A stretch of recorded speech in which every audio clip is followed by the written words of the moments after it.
Welcome to the Hot Rod Hangout Podcast. Whoop, whoop. I'm Matt. And I'm Ashley. And tonight we got a special guest, Andy from Hestermann Motorwerks. What's going on, man?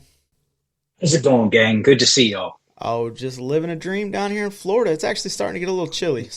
Chilly for Florida. Yeah. But I had to put on a long sleeve t-shirt today. We're not there yet, but it's supposed to be like in the 60s this weekend. Yeah. Oh, I'll be breaking out a sweatshirt for that. So will I. Yeah. When it drops below 70, I'm in a hoodie. Yeah. Or a hoodie. Yeah. So, what originally got you into the car hobby? That is a really long story. So I got time. Simplify it down to four major points. And if I start going down the rabbit hole, just give me a steer and I'll come back to something more interesting.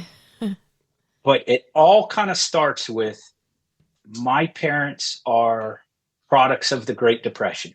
They were infants during the Great Depression. So they don't remember it, but they remember growing up because their parents, it was save a nail. You take a nail out of a board and you straighten it.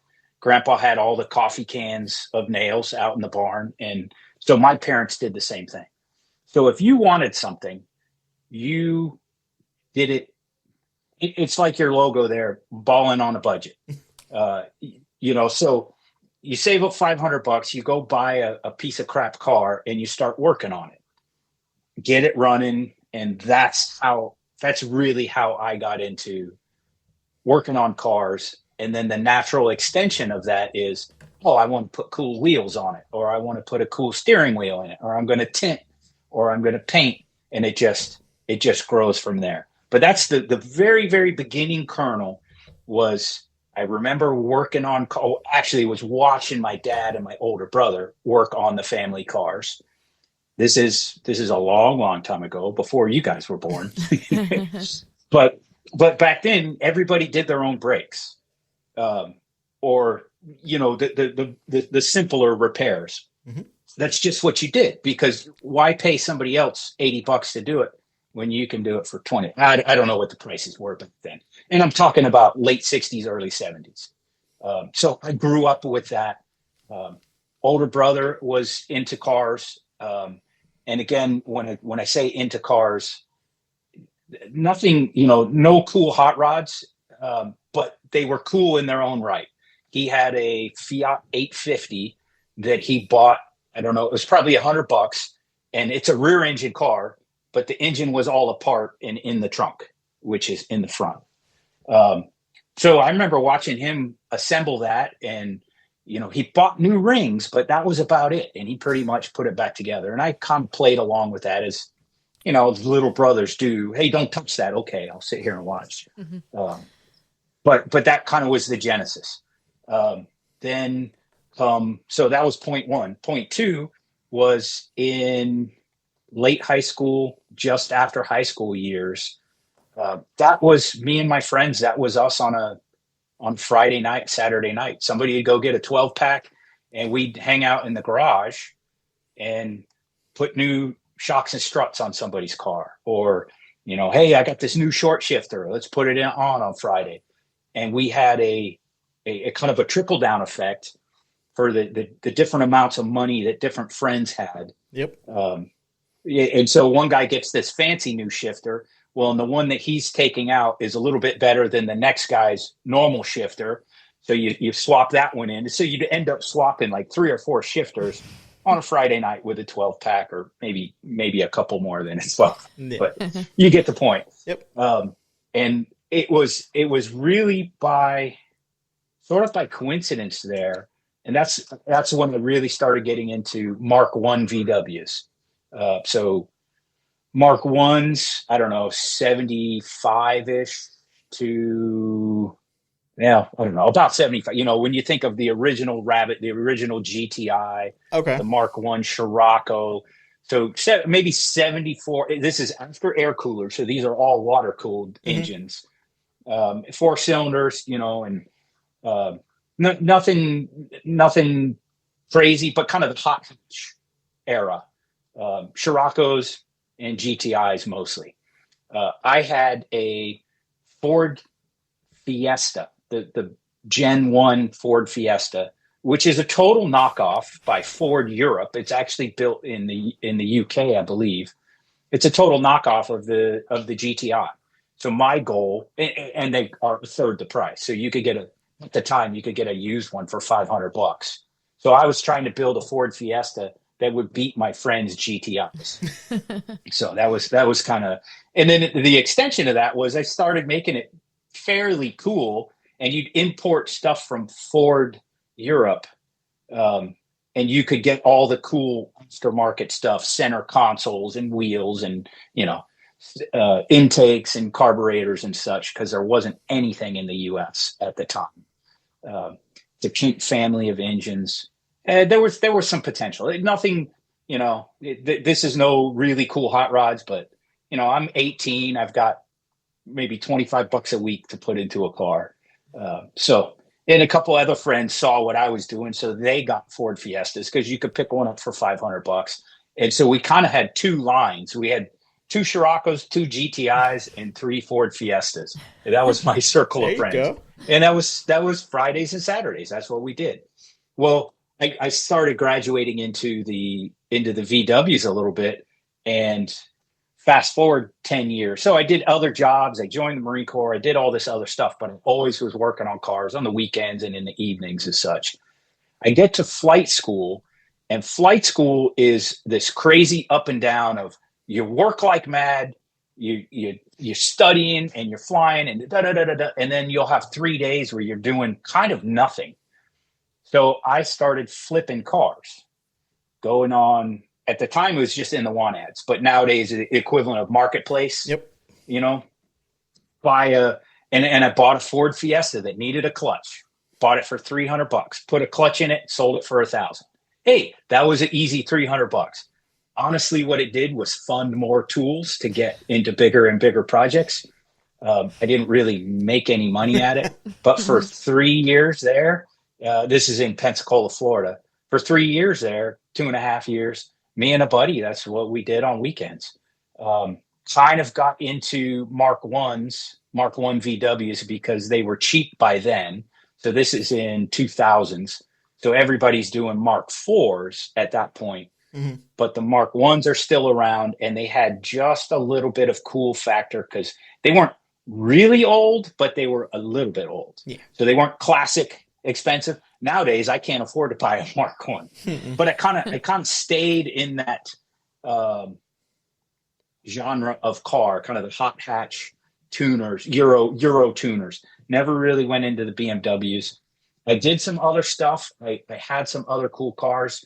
One of my favorites was a 69 Dodge Dart. Bought that for $300. Totally square, but it had the I think it was 170 cubic inch slant 6. Well, that car couldn't get out of its own way. It looked like a knockoff Roadrunner or something. It was cool looking, but it's. But so I got a wrecked Challenger that had a 340 in it. Moved that 340 into the Dart. So I kind of was dabbling on both sides, but the big motor, big displacement stuff that I really do enjoy. I couldn't afford a lot of that. So I was playing around with these cheap Euros. Anyway, so, all this time you're gaining experience, and I'm having fun, and it was my off time, mm-hmm. right? So it's purely fun at this point, but I did occasionally make a little bit of money, kind of really broke even with my habit, right? So I'm paying for my own habit. So it wasn't costing a lot. That was kind of the key. Fast forward again to about 2010. So another 10 years down the road, I'm in San Diego now, and I have an hour-long commute. And I've got a 3/4 ton Dodge diesel truck because I live in an RV with my wife and daughter. And the truck was killing me for the fuel mileage. So I bought an old Mark 1 Rabbit pickup, a 1980 Mark 1 pickup, and put a modern TDI from the Mark 4 era ALH engine in it. And that thing was awesome. Like I'm qualifying that a little bit. It was awesome compared to the original engine, right? I doubled the horsepower. The original engine was about 50 horsepower. The ALH engine is about 105. When you start tuning it, you can get it to about 120 pretty easy. But the car weighs like 2,400 pounds, and it's this little pickup that nobody's got. You know, it's a rabbit pickup. Everybody's freaking out on it. I'm in San Diego. It doesn't have AC. It doesn't matter. I'm loving it. I go up to visit. My family is in Northern California. So it's a great truck to boom up there. It gets 50 miles a gallon. Mm-hmm. But that's really kind of cementing me in that VW bit. So after all this time, now I'm familiar with it. I've got the tools for it. I get the computer. And so I kind of unintentionally typecast myself as a VW guy, which is fine. And I honestly do love the old air coolers, but I've never owned one, and I've never done much with them. I've worked on a few through the years. Anyway, so then in 2012, I retire from the Marine Corps. And that was great. All those years in the Marine Corps, I said, when I retire, I'm just going to get a job tinkering, because I love just fidgeting. I mean, that's what I like to do. Go out in the garage, go out in the shop, fix something, make something better. This is broken. Oh, I can make one that does this and that. It's faster, it's stronger, it's better, it's more, whatever. A little bit of Toolman, Tim Taylor in there, you know, gotta make it bigger, better, put fatter tires on it. How can I do that? Oh, I got to cut the wheel wells out, weld new ones in. Okay, let's do that. So I'm working I get out of the Marine Corps. We move here to Florida next to my wife's parents, and I'm working at a jet ski shop, and a small engine mechanic, jet skis, ATVs, motorcycles, a little bit of lawnmowers, etc. But on my own, I'm still playing with, and at this point I have 3 of those rabbit pickups, but none of them have AC. And we moved to Florida, like, no, doesn't cut it out here, right?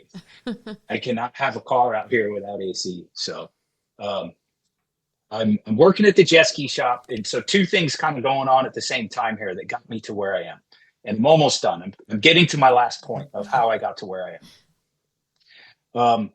At the jet ski shop, guys are bringing in their fancy trucks, towing their jet skis and their boats and their ATVs and such. And they're asking us, and I've got my big Dodge parked out there. It's got some cool lights and wheels and stuff. And so they start asking, hey, would you guys put on these lights? Would you do these wheels? Would you da-da-da-da-da? So I send them to the boss, who's actually like half my age, but that's okay. I say, yeah, I can do it. But you gotta talk to the boss. He's the one that sets the shop rates. I can't tell you how much it's going to be. So I did a few things. He's like, yeah. Okay. I'm just going to charge him, by hour, this, whatever. And after 6 months of more guys coming in to get vehicle stuff, he's like, look, we're a jet ski shop, not car shop. How about you do this on your own?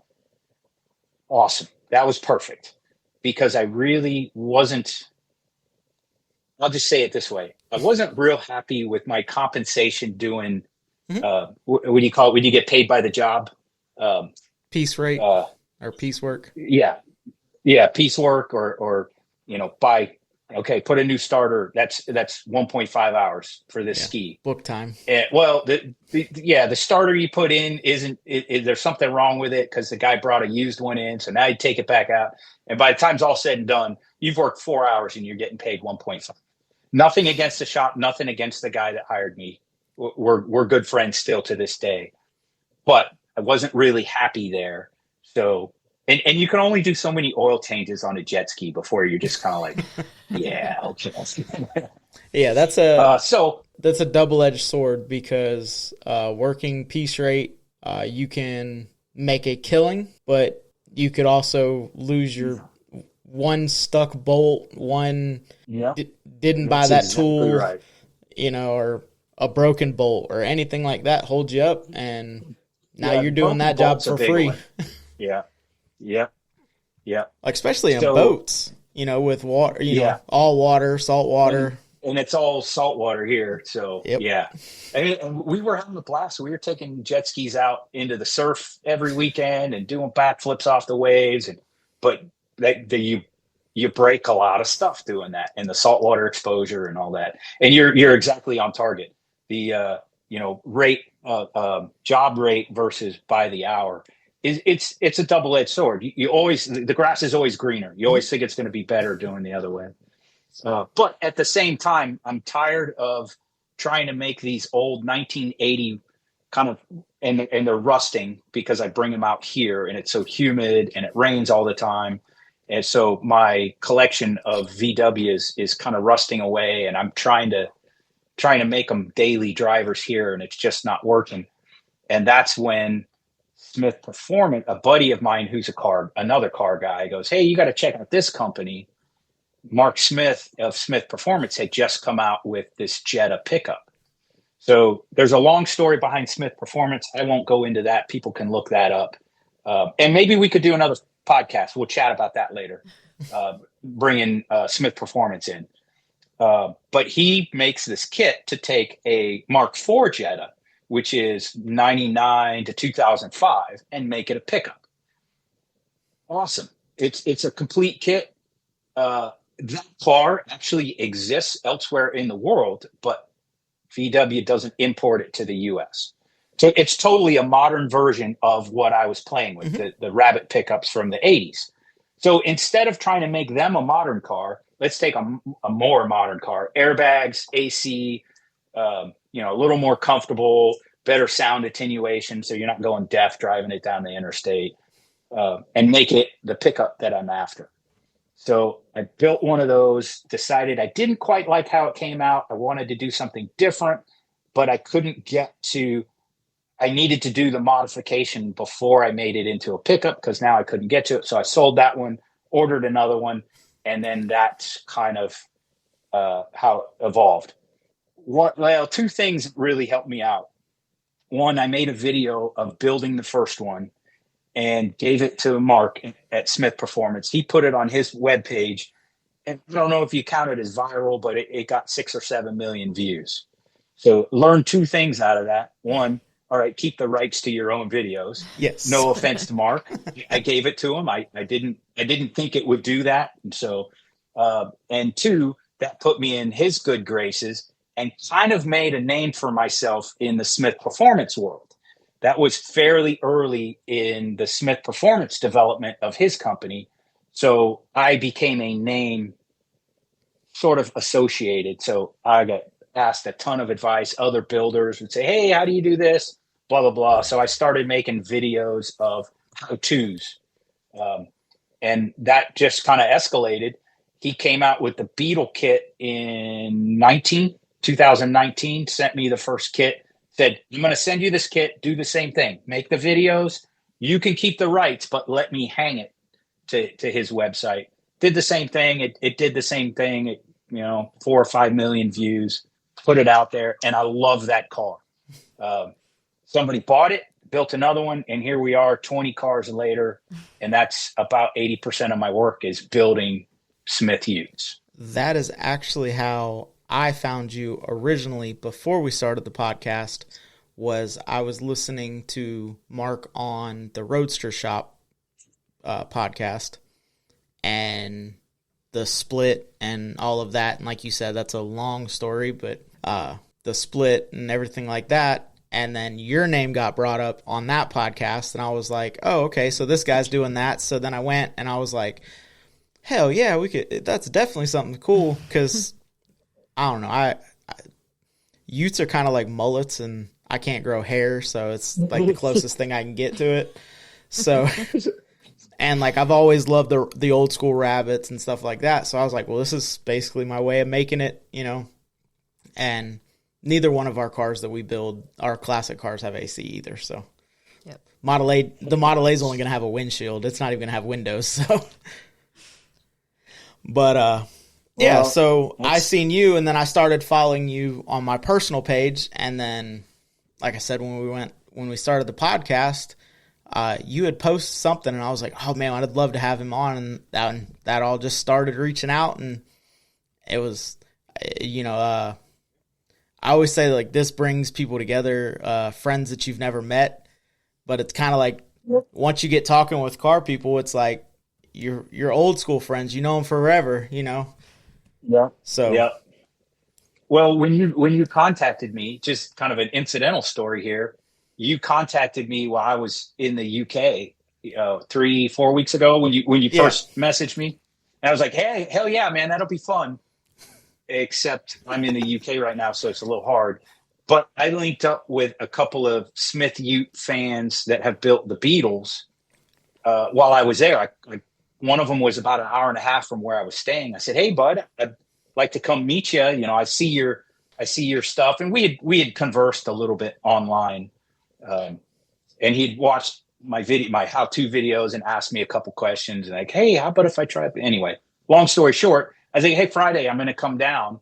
If that's cool, come down to your shop. He's like, oh, hell yeah, I'll get all the guys down. He had 4 other guys show up with their Beetle Utes. So we had this little mini show. And these are guys I've talked to online or messaged with at least. So I'm kind of familiar with them, but we had never met because they live in the UK.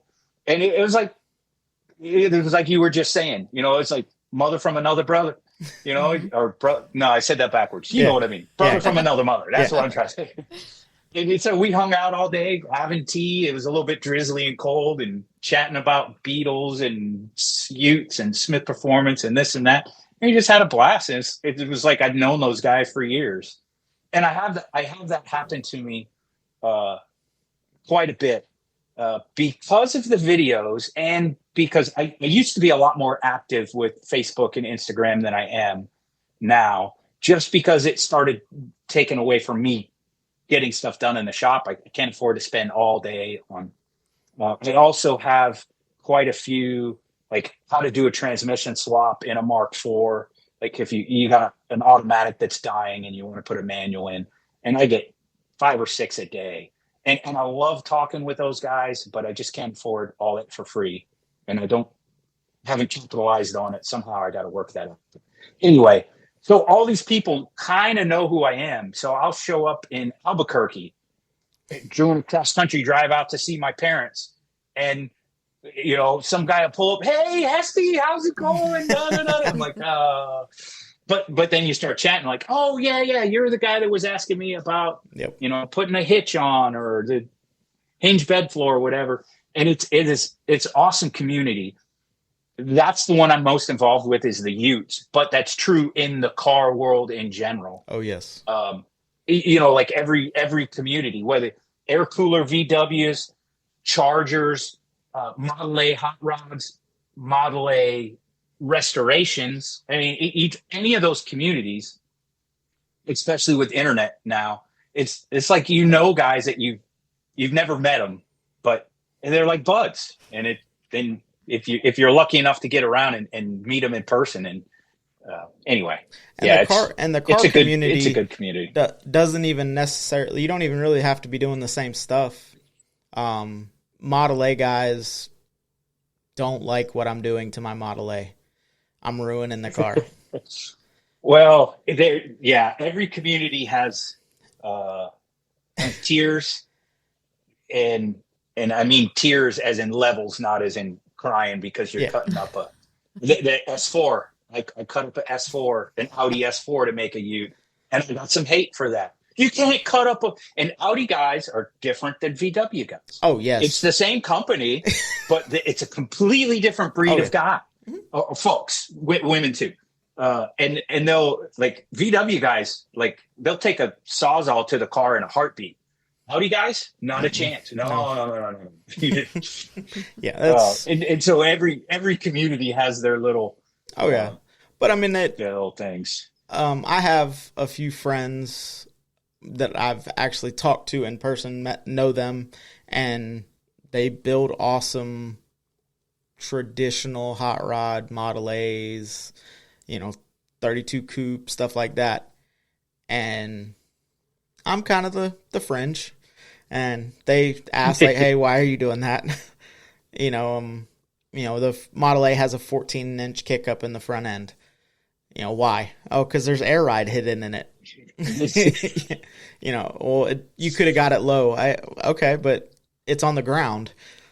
So, and that's the way I wanted to do it. So that's the way I did it. It's not, but I still talk to them about the rest of the stuff, because the small block going into Model A I'm not the first one to do that.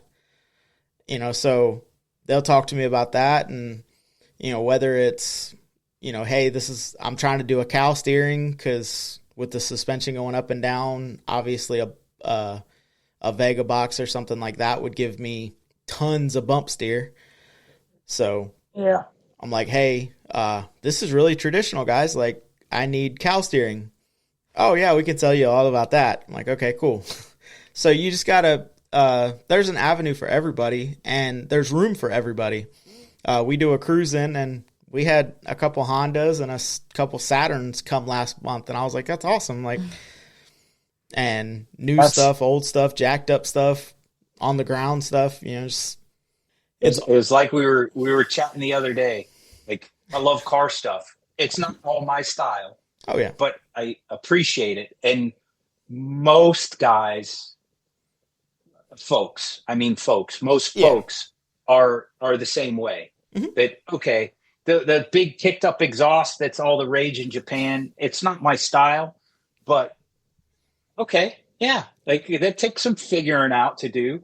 The squatted trucks, not my thing. I don't really appreciate it, but to make it work right and keep your steering geometry, a lot of them don't even mess with it. But no, there's room for everything, and that's what lets you express yourself. And I'm super lucky that my wife watches me, and she said, "This is your artistic output," and she's dead on. It really is, and that's the beauty of it. And I get to drive my artistic output around and show it off, instead of it just hanging in the house or whatever. So you did say Chargers, but you're also talking a lot about Volkswagens. Do you do any of the Smith Charger kits? I haven't built one yet, but I'm planning on it. Okay. I just have too many Beetles booked. I have kind of gone back and forth. I did the Audi. I did a couple of Jettas. Both Mark IV and Mark V Jettas, and I've got the Beetle down, and it's about 2 months. It doesn't really take that long, but that's what I allow, particularly if I'm going to coordinate paint or do paint, and so it'll take me longer. So I kind of said, you know what, I'm just going to stick to Beetles. I have enough people that want Beetles. I'm turning people away because I'm so booked up that I can just do Beetles. But now I'm like, okay, Beetles. I want to do something different. So let's do a Charger. But I've got 4 Beetles to knock out, and then we'll think about what's next. There's also, it's still Mark's talking about a couple of new kits. So he's the Mark VI for Jettas is out. That's a brand new kit. He's only shipped 2 or 3. He's talking about, he wants to do so we haven't mentioned it, but I did the Jeep Grand Cherokee kit. Yeah. Mm-hmm. I did one of those. That's pretty cool. I'm not a huge fan of it. It was fun to build. It was a fairly easy build, and the guy that I built it for wanted all of the extras. So we did the full lift with longer bars and everything, not just a spacer lift.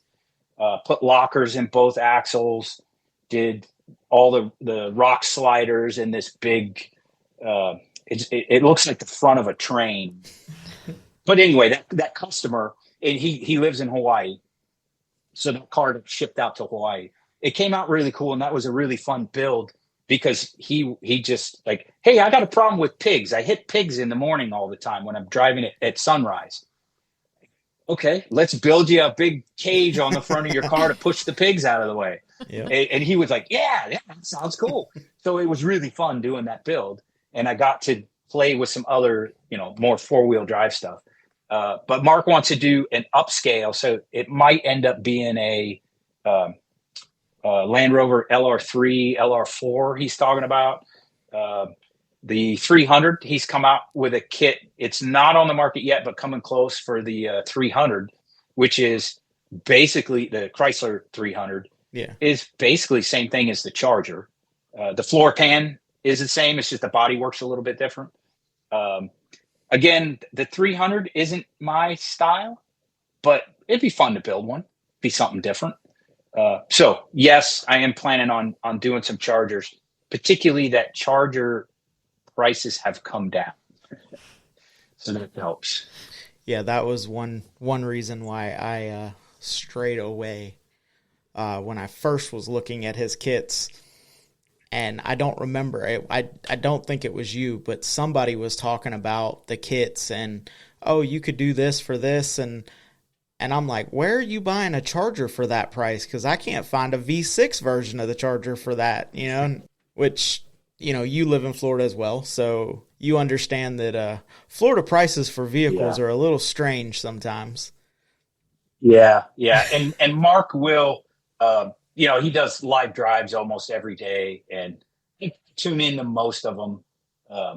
But he'll say stuff that I'm like, okay, that's not the experience down here, buddy. It might be up in New England, but yeah, you're not finding great condition Beetles down here for $800 to $1,000. That's not the case. And he is nothing against Mark. He's a little bit of a mentor, and I consider him a good friend.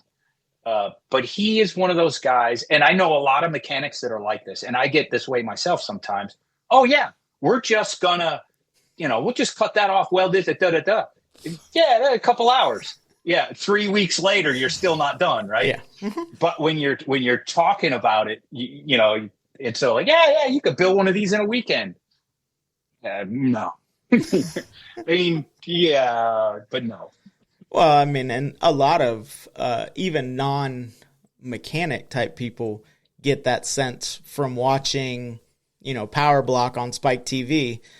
We're gonna swap this motor out, and they show them like pulling engine bolts. All right, we're gonna go to commercial break, and it comes back, and it's a fully dressed running motor, and you're like, wait a second, you missed a couple steps in there, bud. Yeah. Yeah, or the crate motor shows up, and by the time they open the crate and the camera pans over, it has everything on it. All the accessories are. You're like, it's 2 days of work, man. Not to mention, checking your timing and your ring gap, and the magic of TV. And I'm as guilty as anyone, because I want you to be able to see I'll say it this way. I do two types of videos. I do entertainment videos and I do instructional videos. And I think if you watched any of them, you'll know immediately. Yeah. The entertainment videos are run at like 100 speed, because 2 months of work of building a ute, like nobody wants to sit and watch 4 hours. Right. So, I edit it quite a bit. There's a lot cut out, and it's run at a very fast speed. So, and I don't film sanding and doing body work. Yeah. So in a 5-minute video, you see 2 months worth of work. Yeah, that's a little misleading, honestly. But that's entertainment. So. Or we're going to try to start it for the first time, and it coughs as soon as they hit the key, and you're like, that didn't happen. You left out How many times did they start it? Yeah, you left out the 14 times that it was 180 out, or the timing wasn't quite right, or the fuel line you forgot to tighten, or that check valve is backwards, or I love it when you go to crank a car and you're like, do you smell gas? Yeah, there's a line somewhere just pissing fuel into the air. Like, well, we just changed the fuel line on Ashley's 54, and the first time I've ever seen a glass fuel filter that comes apart and you can actually clean it. But I was so impressed with that I didn't pay attention to how it went. So I'm like, oh man. So I got it all back together and I stuck it back in, and Ashley's like, well, that says in, and you have it on the out. And I'm like, I don't even really know which way this filter's supposed to go. I might have put it together backwards. And it run like crap. And I was like, okay, flip it around. Boom. Okay. Oh, look, I got fuel now. It's like... I actually started making a blooper of me painting. Over the process of painting 3 cars, I had, I airbrushed one. I don't know if you saw a picture of that green and silver Jetta Ute, the very first one. Mm-hmm. I airbrushed it to be look like diamond plate, the silver. That took me forever. I will never do that again. That was the stupidest thing. Not the stupidest thing I ever did, but it ranks up there. It was a great idea on paper. But I kept falling off the stool because I'm on a little stool with my little template and my little airbrush, and I'd scoot over and hit the hose to the airbrush and so I had a bunch of video of that and like tripping on the plastic that you have draped over the wheel or something. And I had all these bloopers and I never posted that video, but I had enough material to make a 15-minute video of me falling on my ass or my face. Yeah, it happens. Yeah. So out of all the cars that you've had, what's the car that got away? Well, that 69 Dart that I'd put the 340 in, that there was no rust on it. It honestly, no kidding, that was the grandma car. The one that you hear the stories about, like, oh, I found the grandma car. That honestly was. She was probably 70 and lost her license, so she couldn't drive anymore. And I think now this was 85, so this is quite a while ago, but I think I bought it for $300 and it ran beautifully. It's just that it was the little slant 6 in it. It was covered in dust and oxidized like crazy, but I buffed and buffed and buffed, and factory paint from the old days is plenty thick. Mm-hmm. So you can really work it. And it was bright red, and I had that thing gleaming, and I should have never sold that one. But I was, just moved out from my parents. I'm, 17, 18 years old, got to pay rent. I've got 3 cars and working in a bike shop and in the Marine Reserve at the time. So I'm really not making much money and trying to go to community college. So I sold it. I lived off of that for like 6 months. But yeah, that's the one I never should have gotten rid of. There was a couple others in there, but that's the big one. The cool one I have now, which I haven't mentioned yet, which is a whole story in itself. I have the first car that my parents bought after they got married. So as a couple, 1957, and they bought it used. They didn't buy it new. They bought it used. It's a 1957 Volvo PV 444, really rounded. It's the one before the Amazon. I'm about halfway through the restoration on that. And my dad, that was his daily driver for years and years and years. And I remember working on that with him. I got pictures of me as a little kid sitting on the tire, the wheels off the car, sitting there. And I'm sitting on the wheel watching Dad do the brakes. And it's a family history car. All my brothers and sisters learned to drive on that car. I did not ever drive it because the clutch went out before I got my license. But it sat in since about 82 till 3 years ago. It sat in their yard under a tarp. Wow. And this is in California, so not too bad rust. Yeah. That's going to be a beautiful car. It's not perfect. It's been rear-ended. My sister hit somebody with it, so the front end is, the bumpers are bent, and I'm not going to restore it perfect, but I'm going to get it pretty close. But you're putting it back original. Cool, yeah. I have a 62 engine for it. Oh, it's okay. the famous. So it's not total original. It was not the original engine in it already. And the transmission, it originally came with a 3-speed. It already had a 4-speed in it when my dad got it. It's not going to be all original matching numbers kind of restoration, but almost daily driver level. Okay. So you're putting it back like period correct. Yeah. Yeah. Not swapping in like a 4BT Cummins or, something. Yeah. Turbos out the hood or something.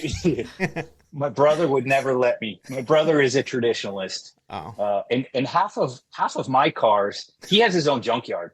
He's got 5 acres, and he probably has 40 or 50 cars out there.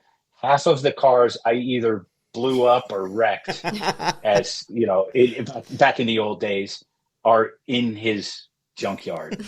So half of my childhood cars are in it, to include a '67 Valiant slant 6 that I welded the door shut, cut the roof off of, and that was my go surfing car. And you could get away with that in California. There's no convertible top or anything. It's just the roof is cut off. But the floorboard's already rusted out, so the rain just goes right through. Built-in drains. We had a lot of fun. Yeah. We had a ton of fun in that car. And my buddies were all jealous. That was my first beater car, kind of back to the, balling on a budget in a sort of way. It's almost Gambler 500 type. I would take that car everywhere. And my buddies all had their GTIs and stuff that they were fixing up. They didn't want to go on a dirt road.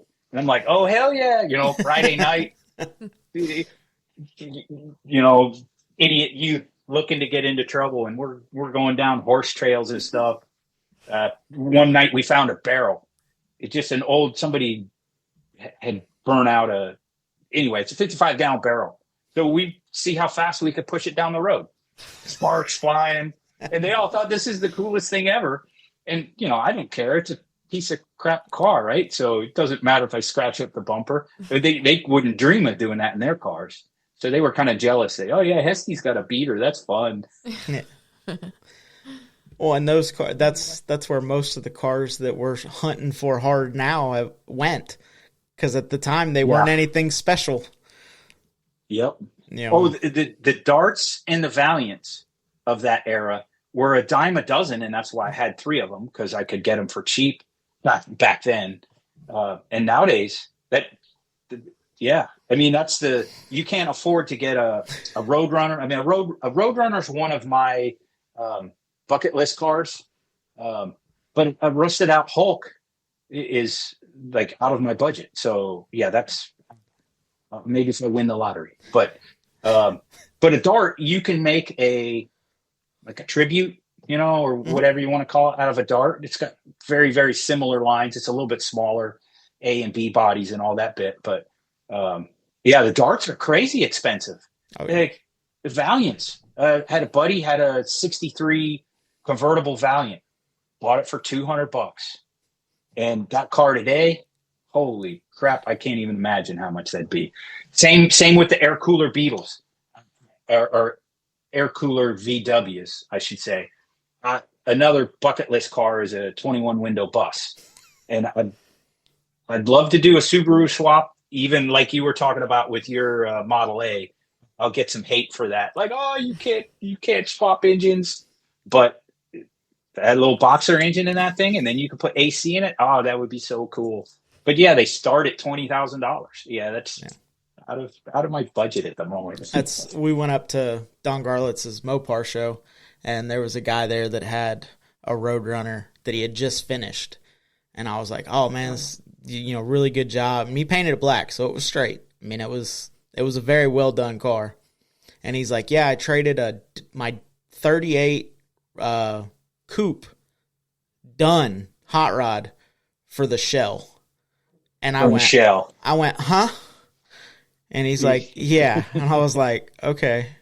So this is but even Model A's, I got a couple buddies out in Texas, and then we're real good friends with another podcast out there.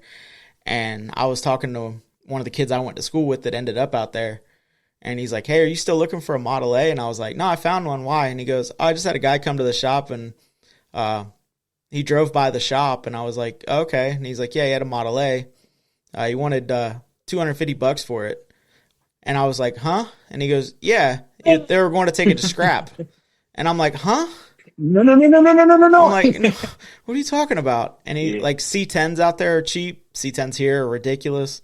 I'm like, I'm just going to send you with like a fistful of money. Come visit. I'll just send you with a fistful of money. And then you just bring me back cars because I can make a killing. And it's weird because, you know, and then California, all of them are like Impalas. You can't touch them. But Model A's are a dime a dozen. Yeah. California is a really weird market. Yes. And it's crazy just to move a little bit even because like a good, which it's everywhere, and I hate the term rat rod because it got misconstrued now to mean something that it didn't originally mean. But like a good quality, like traditional not finished hot rod, which is rat rod, if you put rat rod in a title, like it now makes the price double, and you're like, wait a second, no, like that's unfinished. It should be less. But yeah. And traditional guys that listen to this podcast right now are like, it's not a rat rod. Yeah, well, there's room for all of us. And if you don't like me, I'm sorry. But listen to somebody else. Well, we build cars for us, you know. Yeah. Ashley's 54's original paint, rusty.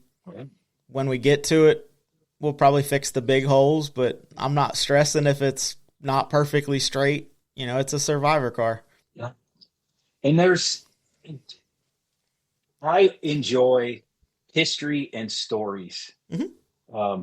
You know, like, oh, this dent here. Yeah, that's when I was in a hurry and I was, 40 years ago. Like I look at the dents in this Volvo and I know some of them. Yep. I remember being 8 years old and in the back of the car when the guy with the truck hit my, rear-ended my mom in it. And, so that there's character to that. Mm-hmm. And you're never going to get it perfect. And if you do, you're going to end up swapping out so much of the car that it's not really the car anymore.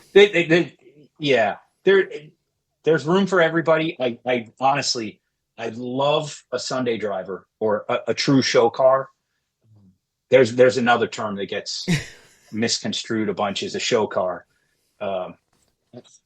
Most respect for the guys that build them and then take care of them. I'm not a guy that's going to take care of it. I'm going to go driving and it's going to be raining or, I'm a daily driver. Maybe a Sunday driver kind of stuff, but a show car, I love them. They're beautiful, but I could never own one. I don't. I'm going to ruin it. So, I went to the Trout Creek show, First Coast Council. That was beginning of October. There were some gorgeous cars there. A couple of really nice Chargers, a couple of old classic Thunderbirds. First gen Thunderbirds, all kinds of classic stuff. And it started raining and these guys are freaking out. They're pulling the covers out of the trunks and da-da-da-da.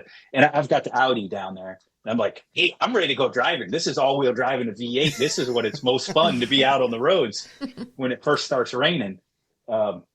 So what I'm trying to say, and it's too late. I already made it a long story. Utmost respect for those guys. But yeah, I can't. That's not me. Oh, and that's another awesome thing about the car world is there's a space for everybody.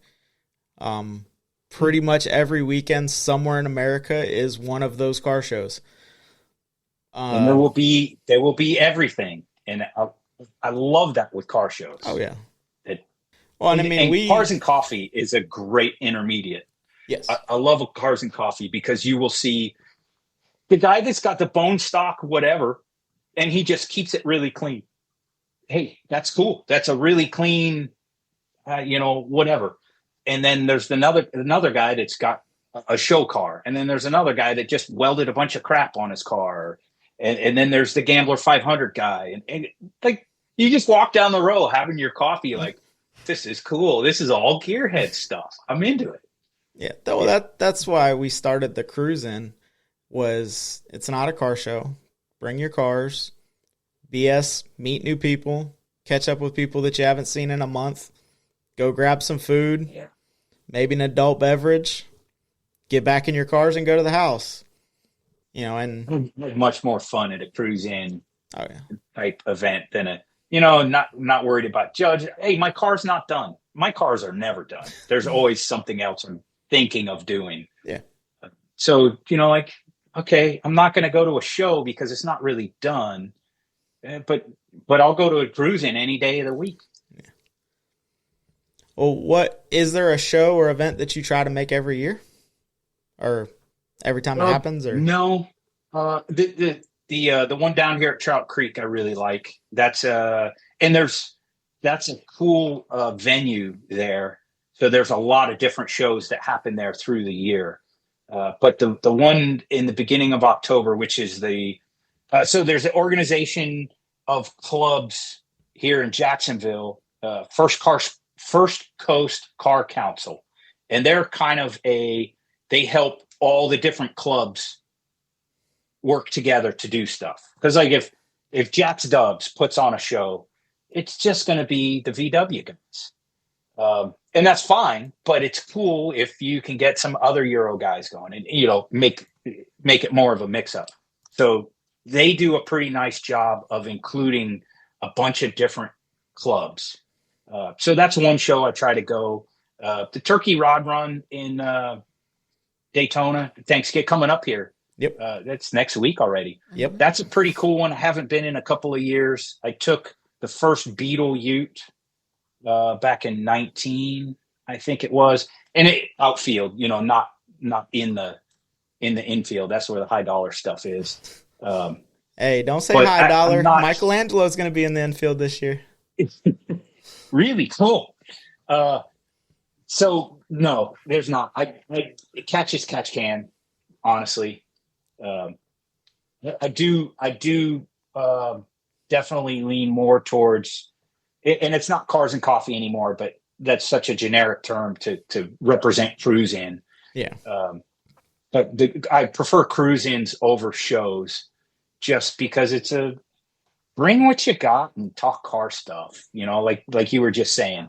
Have a coffee, have some other kind of beverage, walk around the parking lot, chitty-chatting with people, and like, hey, what kind of wheels are those?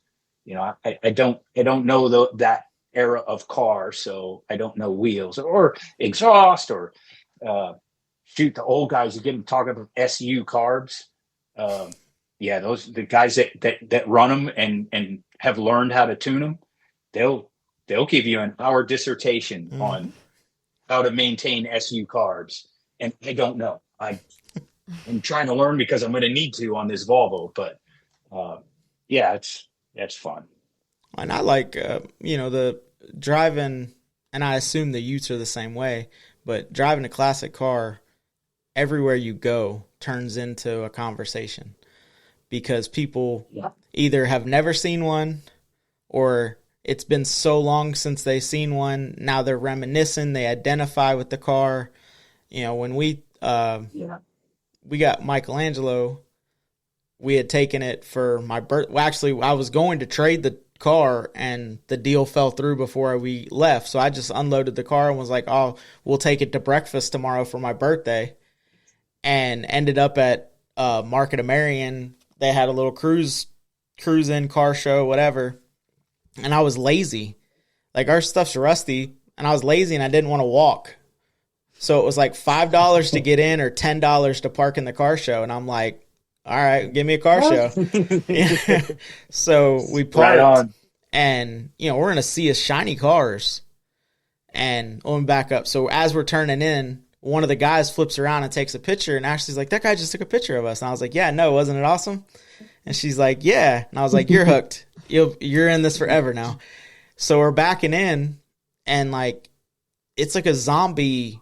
Like, everyone's just walking towards this rusty car in a sea of shiny stuff. And I'm like, this is weird. Because it's nothing. I mean, it's a 54 Chevrolet. It's nothing special. There's nothing, it still has the inline 6-cylinder in it right now. But everyone walking up and saying, like, my grandparents had one. I drove it around their farm. I met my wife in one. Oh, is this, Yeah. does it still have the 3 on the tree? No, I swapped an S10 5-speed in. Oh man, that's cool. Like, and just talking, and it's like, oh, well, what car's yours? And it's the like shiny Impala, or, you know, the Roadster, you know, it's like, oh, okay, that's cool. Like, let me go look at your stuff. And then you're seeing other people, like what they started with, and you're like, well, we're the same people. Like, you just wanted your shiny, and I stopped it. It runs. You know, like, Yep. and some of those people have actually migrated to our cruising. So, you know, they bring their shiny stuff, and right on. And it's like, they don't park close to us because I guess they think Rust is like gonna hop over. But you know, it's cool. Foodies, man.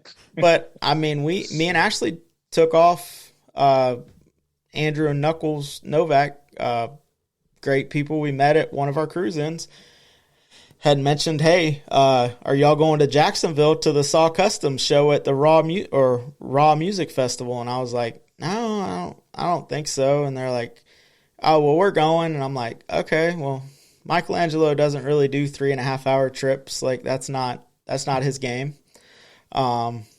He has 100% success rate of getting home, but like, yeah, that's a little far. Sweet. It's winning. And Andrew, like, okay, well, no problem. Well, the more we got to thinking about it, I'm like, well, with the podcast and trying to do YouTube and trying to do all this stuff, like, if we could get some of those people to come, or Saw Customs to say they're coming to our show, like, we definitely need to be there. And I'm definitely not taking a daily, so I guess Michelangelo's going. So I messaged Andrew the night before, and I was like, hey, man, like, what time are y'all leaving on Saturday? And he's like, oh, no, we're leaving tomorrow. And I'm like, okay. And he's like, yeah, around lunchtime. And I'm like, uh-oh.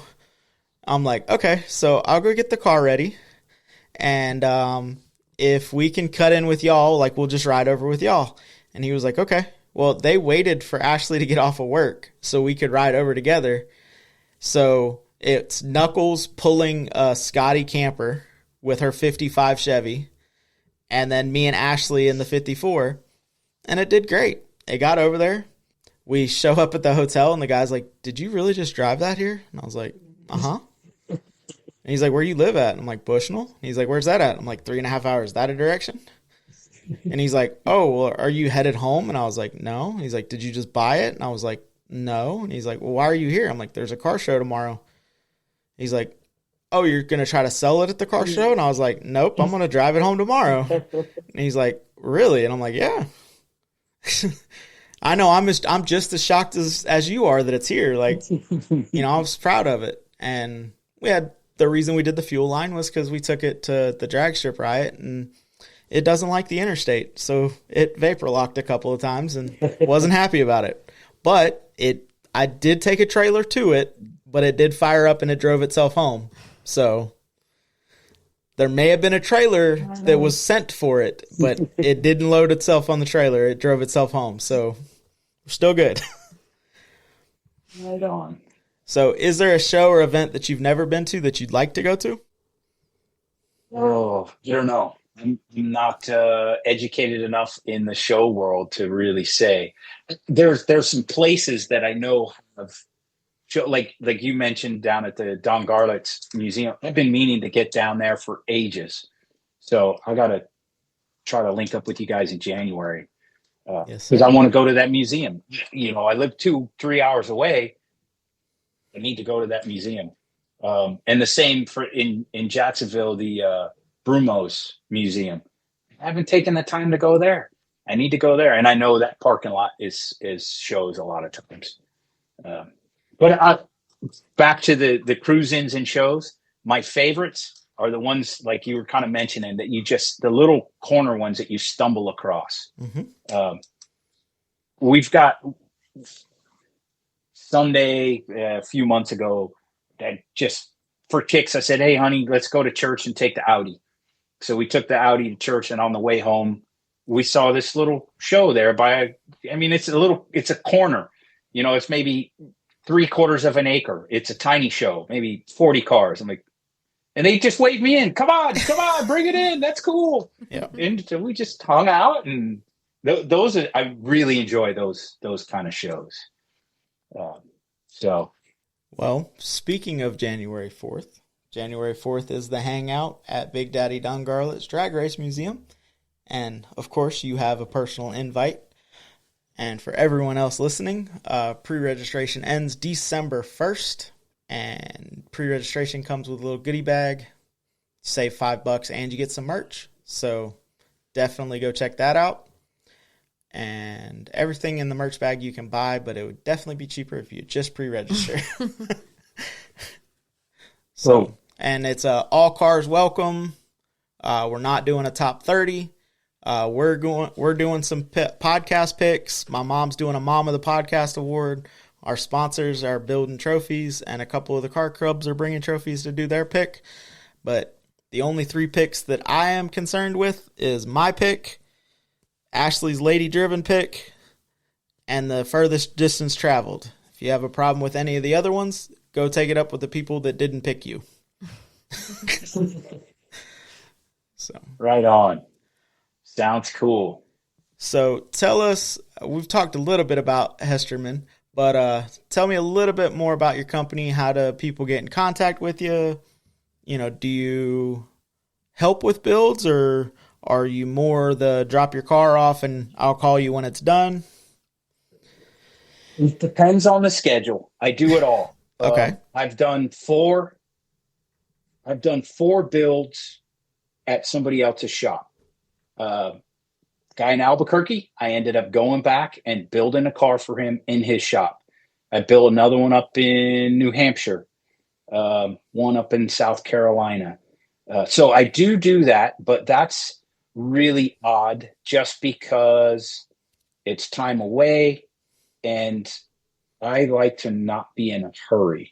And if I'm staying at your house or staying at a motel, it's hard to just, take your time and make sure I get it all right. But depending on what you're after, I have also a few times done assist with builds. Hey, they've already got the car cut and they just want help making sure they get the bed and the framing in straight so that then when they get to the fiberglass, or maybe hanging the fiberglass, that's also kind of a critical step. The body work then, which is the majority of the time is body work, is not so critical that you have someone that's built one before. So I've done that, like a week, just to get the bed in and the framing, get everything square and straight and sealing, and then hang the fiberglass. But vast majority is building them here. Bring me a car. We talk about all the options and what you want to do for paint. We have several different levels of paint, whether I take it to the super high end hot rod painter that's here, all the way down to, if I prep it and take it down to Mako, we can get a budget paint job on it. And then there's a couple of options in between me painting it or another painter here local. So that was a long way of saying I kind of do it all, but it depends on the schedule. And unfortunately, with 2 months allotted per build, and I've got 4 builds lined up, that's, 3/4 of a year. So I'm kind of booked through next summer, really. And then I got to fence off some time for this Volvo. I keep bumping the Volvo and another pet car project. I've got 3 project cars sitting out here that I never touch because I'm working on customer cars. So I need to start putting some time in between builds. I could work a week on that or whatever. But I also have started just doing some consulting.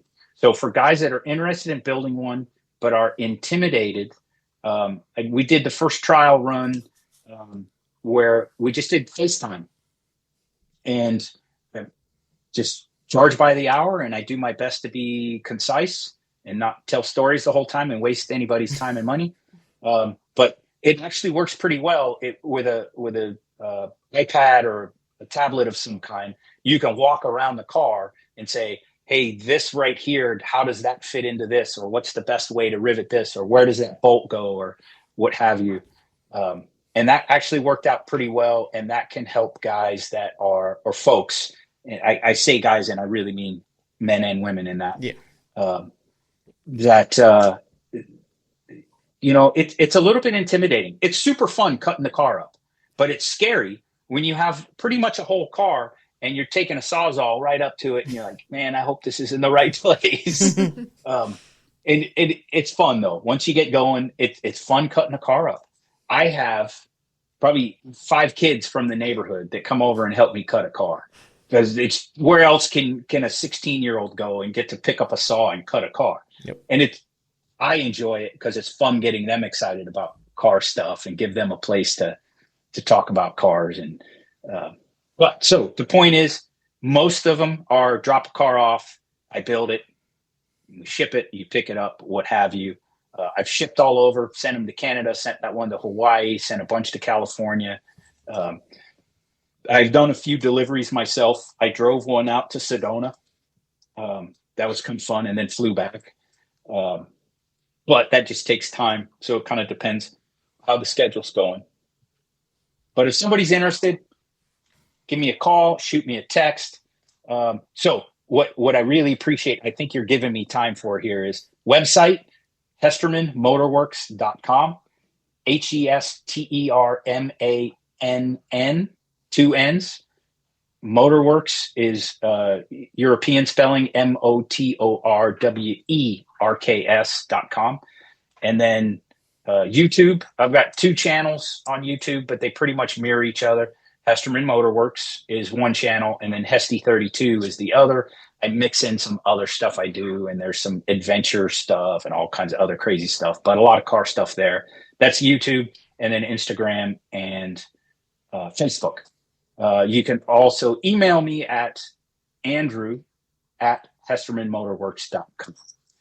Any of those avenues are fine, but I will be honest, I'm not as social media active as I used to be. So if you message me on social media, don't be afraid to re-ping me if I don't reply in a day or so. Like, hey, hello, I messaged you, because it gets confusing when you got 3 emails and then you get messages on your phone, your business phone. I do have a business phone, area code 904-452-5100 is my business phone. You can text or call. Email works out real well because I get all my emails, and then I have time. If I'm under a car, I may not answer a question. You know how it is. You're up to your elbows in grease, and the phone dings, and you're like, not right now. Not today. or you got like 3 bolts in your mouth, and you're holding one up, and you're trying to get that washer on before you drop the nut, and coolant leaking in your face, and you know how all that goes. Yes. And for anyone that missed any of that, it will be in the show notes below, and also it'll be tagged on all social media when we post the episode. So, one piece of advice that you would give somebody trying to get into the car culture. Can I have 2? Yeah. Can I say 2? Just do it. If you're interested in it, just start doing it. Even if you're in the parking lot of your apartment, and you're intimidated, there's everything on YouTube.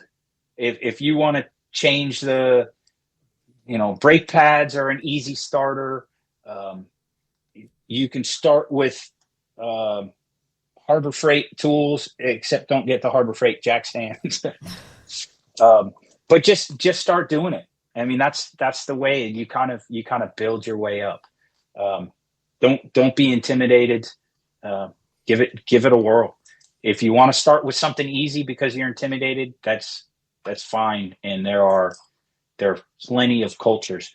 Go to some cruise-ins. Talk to the people of the things you're interested in, and you rapidly find the community that you fit in. Here's one more quick story. The VW culture in Jacksonville has morphed. And I don't fit in it that well anymore. It's a different breed of cat. Same as we've been saying all along. There is room for everybody, but the big club here in Jacksonville, some great people in it, but they all have newer cars, and they go see this guy and get this tune done, and they get the crackle tune, and they get this exhaust and that. It's not my scene, so I don't go to the monthly hangouts. because it's Mark 1s, Mark 4s, and those guys aren't at that group.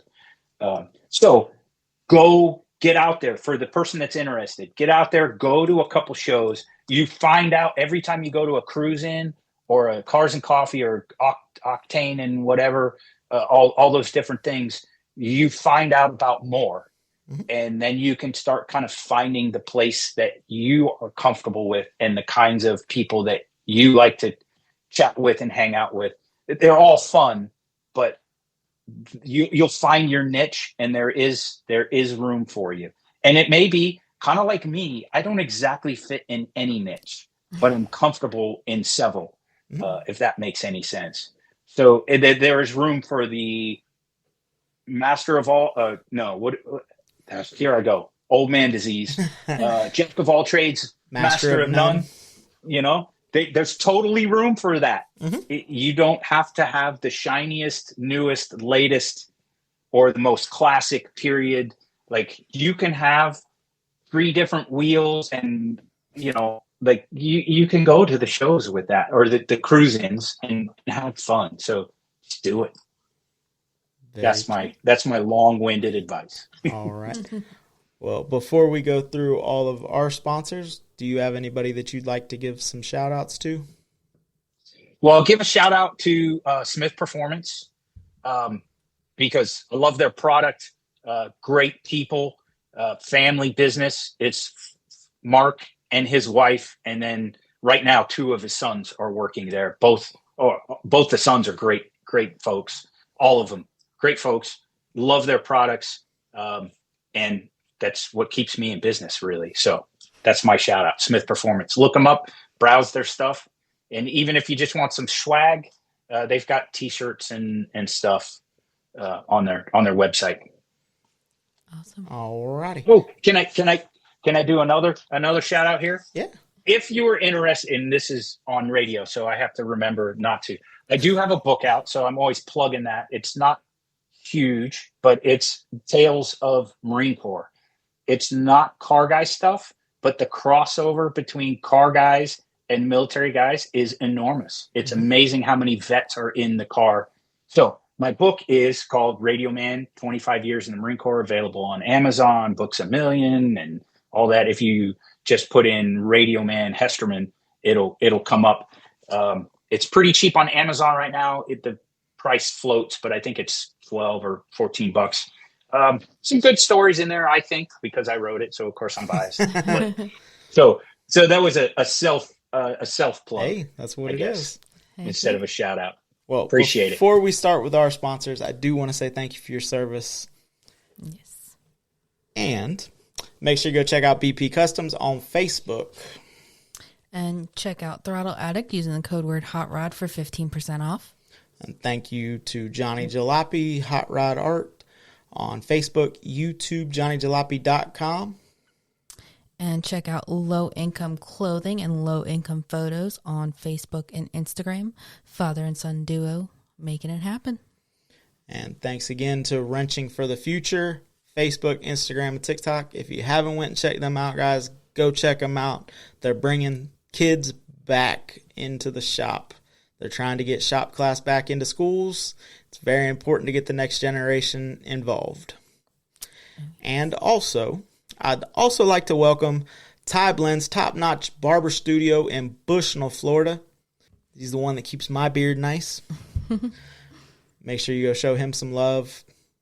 I haven't found out where you can find him at, but I know you can book an appointment on Booksy. Oh, yes. And food vendors for The Hangout, we got to give them a shout out. Rat Rod's Woodfire Pizza, you can find him on Facebook. They got some great choices like the Nitro Supreme, Rat Rod Supreme, and a Build Your Own. Donut Envy of Gainesville, check them out on Facebook, Instagram. They got delicious lemonade flavors like raspberry, cherry, blueberry, mango, and mini donuts like powdered sugar, glaze, dirt, and worms, and many more. And also, last but not least, Rudy's Delicious Dogs. And you can usually find him at Allstate Insurance in Bellevue, Monday through Friday. He's got a dog, chip, and drink special. Hell yeah. Yep. All right, guys. Till next time, get out and drive your shit. See ya. Later.